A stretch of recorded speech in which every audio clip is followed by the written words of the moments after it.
கொஞ்சம் உடலுக்கும் மனதிற்கும் ஓய்வு கொடு. இந்த பூமியில் நீ செய்ய வேண்டிய பல நற்காரியங்கள் உள்ளது. எல்லாவற்றையும் நீ செய்து முடிப்பாய். இப்போது உனக்கு கொஞ்சம் ஓய்வு தேவை.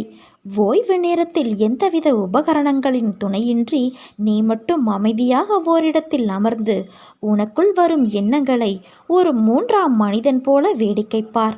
எந்த எண்ணத்திற்கும் எதிர்வினை ஆற்றாமல் அவற்றை அமைதியாக கடக்கவிடு.